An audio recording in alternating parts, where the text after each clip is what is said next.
2025 թվականի հուլիսից Եվրոպական միության ֆինանսավորմամբ լուսափայլ հասարակական կազմակերպությունն իրականացնում է հավասար պայմաններ աշխատավայրում, աշխատաշուկայում ենթադրամաշնորհային ծրագիրը։ Ծրագիրն իրականացվում է Եվրոպական միության ֆինանսավորմամբ, Իրավաբանների հայկական ասոցիացիա ՀԿ-ի, Տնտեսական զարգացման և հետազոտությունների կենտրոն ՀԿ-ի, Agora Center Europe ՀԿ-ի համագործակցությամբ գործարկվող բյուջեներ քաղաքացիների համար ծրագրի շրջանակում տրամադրված ենթադրամաշնորհի շրջանակներում։ Ծրագրի ընթացքում իրականացվել են մի շարք գործողություններ, հրապարակվել են 5 հոդվածներ, որոնք կարող եք գտնել լուսափայլ ՀԿ-ի Facebook-յան էջում, նաև Շիրակի մարզում և Շիրակի մարզում գործող հասարակական կազմակերպությունները, որոնք զբաղվում են հաշմանդամություն ունեցող անձանց հիմնախնդիրներով, նրանց շրջանակում իրականացվել է հարցումներ։ Հարցումների նպատակն է եղել ոչ միայն պարզել հասկանալ հաշմանդամություն ունեցող անձանց խնդիրները, այլ նաև հենց իրենք թե ինչ առաջարկություններ ունեն այդ դժվարությունների հաղթահարման համար։ Նախ ծրագրի անունից ուզում եմ շնորհակալություն ձեզ հայտնեմ մասնակցության, այսօրվա քննարկման մասնակցության, ինչպես նաև այն գործընկերներին, ինչպես իրավասու մարմիններից, այնպես էլ հասարակական կազմակերպություններից, որ մասնակցել են ծրագրի շրջանակներում իրականացված աշխատանքներին։ Ես մի փոքր ուզում եմ ներկայացնեմ ծրագիրը ինչի մասին է, քանի որ շատ հաճախ երբ կողքի չհագրգիռ կողմերը գործընկերները լսում են բյուջեներ քաղաքացիների համար ու նաև սոցիալական ոլորտում շահերի պաշտպանություն, որոշակիորեն ոչ ամբողջական ընկալում կա ծրագրի մասով։ Ես մի քիչ ավելի հեռու վերադառնամ մի քիչ 2018-19 թվականներ, որտեղից որ ծնվեց նաև այս ծրագրի գաղափարը։ Հավանաբար ձեզանից շատերը, ովքեր երբևէ առնչվել են բյուջեների քննարկումներ, բյուջեների մշակում, դրանց վերաբերյալ առաջարկներ ներկայացնելու մասով, կհիշեիք, որ մինչև 2018-19 թվականները երբևէ որևէ իրավական ակտով նախատեսված չէր քաղաքացիների մասնակցությունը բյուջետային քննարկումների ընթացքում։ Մեր կազմակերպությունը եւ գործընկերները շատ երկարատև աշխատանքների ու նաեւ շահերի պաշտպանության արդյունքում հաջողեցինք եւ հասանք այն բարեփոխմանը, որի արդյունքում ընդունվեց վարչապետի որոշումը եւ յուրաքանչյուր տարի ընդունվում է վարչապետի որոշումը, որով ազդարարվում է հաջորդ տարվա պետական բյուջեի մշակման աշխատանքներում քաղաքասարակության կազմակերպությունների հետ պարտադիր հանրային քննարկումների անցկացումը։ Արդյունքում այս ծրագրի շրջանակներում երկու հիմնական այսպես մոտեցում ենք հիմքում դրել, դա մեկը ուժեղացնել քաղաքասարակության կազմակերպությունների այդ ֆինանսական գրագիտության կարողությունները, այդ թվում բյուջե կարդալ, բարձեցված բյուջե գրել, վերլուծել, մոնիտորինգ իրականացնել, աշխատել իրավասու մարմինների հետ, եւ երկրորդը այդ վերլուծությունների մոնիտորինգների արդյունքում վերհանած խնդիրները կարողանան ունենան կարողություն, որպեսզի ադվոկացիայի եւ տարբեր գործիքների միջոցով հասցնեն իրավասու մարմիններին, դարձնեն օրակարգի մաս, նրանք ոնց որ լինեն կամրջող այդ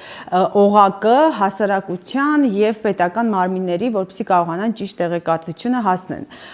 հասցնեն տեղ։ Ծրագրի շրջանակում կազմվել են հաշմանդամություն ունեցող անձանց աշխատանքի ոլորտի շահերի պաշտպանության առաջարկություններ, որոնք ուղղված են հաշմանդամություն ունեցող անձանց խտրականության վերացմանը, ինքնազբաղվածության բարձրացմանը, ձեռնարկատիրական գործունեության խթանմանն ու աշխատավայրում եւ աշխատաշուկայում հավասար պայմանների ստեղծմանը։ Տեսակավորել ենք եւ խմբավորել ենք առաջարկությունները Եվ ամենակարևորը, որ ամենասկզբից պետք է առանձնացնել, դա արժանապատիվ աշխատանքի տեսլականն է, որը եւ հիմնական սկզբունքները, որի վրա պետք է հիմնված լինի հաշմանդամություն ունեցող անձանց աշխատանքի տեսլականը, դա խելամիտ հարմարեցման, համընդհանուր դիզայնի եւ խտրականության բացառման սկզբունքներն են։ Սրանք իրենցից ինչ են ներկայացնում եւ սրանք այն սկզբունքներն են, որոնք միջազգային փաստաթղթերում են ներառված, ինչպես նաեւ Հայաստանի արդեն բարեբախտաբար, այսպես ասած, նաեւ Հայաստանի Հանրապետության ներքին ներպետական օրենսդրությամբ կան։ Նշեմ, որ խելամիտ հարմարեցման բացի, որ աշխատանքային օրենսգրքում վերջին շրջանում արված փոփոխություններին, կա նաև 2022 թվականին ընդունված 1265 կառավարության որոշումը, որով սահմանվել է խելամիտ հարմարեցումների սահմանման, տրամադրման կարգը։ Այսինքն կա արդեն օրենսդրական հիմքերը եւ այն մեխանիզմները եւ այն գործի դնելու, այսպես ասած, մարմինների եւ պատրաստ հաստակամությունը եւ կարողությունները պետք է անընդհատ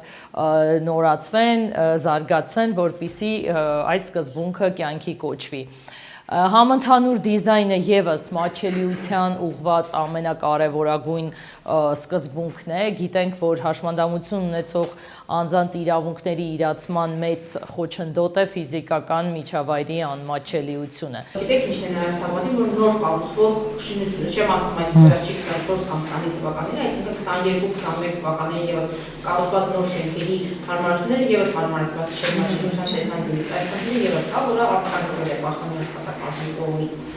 Այս տեսանկյունից անելիքները շատ են, դրա երկրորդ հանդիպը անմիջական պաշտպանիկից գործում է աշխատակցությունը սովանձանց իրավունքների պաշտպանության ֆորում, որի անմիջական անդամներն են պաշտպանությունը սովանձանց իրավունքների պաշտպանության զբաղվող հասարակական կազմակերպությունները։ Ինչ գործողություններ են անհրաժեշտ։ Արդյունավետ քաղաքականություն, գիտենք, որ կոնվենցիան հաշմանդամություն ունեցող անձանց իրավունքների մասին վավերացված է, ընդունված է օրենքը, բավականին ռեֆորմներ են իրականացվել այս ընթացքում ֆունկցիոնալության գնահատման, օրենքի տեսանկյունով, բայց դրանք պետք է իրական ազդեցություն ունենան եւ այս մասով էլ բացառեն կեղծ զբաղվածություն։ 2024 թվականի հունվարից կառավարությունը հաշմանդամություն ունեցող անձանց տրամադրում է անձնական օգնականի ծառայություն, որը ներկայում ստանում է շուրջ 200 անձ։ Անձնական դասկայտան կարող ընտանիքի անպայման ինքը պետք է լինի այդ ընտանիքից։ Օրենքի մեջ փոփոխություններ կատարվել ու ես ասեմ, որ իրականացրած բոլոր ծրագրերում անձնական օգնականներին հենց ընտանիքի անդամներ։ Կա սահմանափակումներ, նախ 15 տարի լրացած պիտի լինի աշխատանքային ունեցող անձը եւ բացի դրանից պիտի ունենա ֆունկցիոնալության գնահատում պիտի անցած լինի, ունենա խորը ծանր, իսկ մտավոր դեպքում նաեւ միջին աշխարհի սահմանափակումներ, որ կարողանա օգնել անձնական օգնականի ծառայությունից։ Աշխատանքի եւ սոցիալական հարցերի նախարարությունը տեղեկացրել է, որ մշակված առաջարկությունները կքննարկվեն նախարարության կողմից առաջիկայում նախատեսվող հաշմանդամություն ունեցող անձանց զբաղվածության ապահովման պետական քաղաքականության բարեփոխումների շրջանակներում։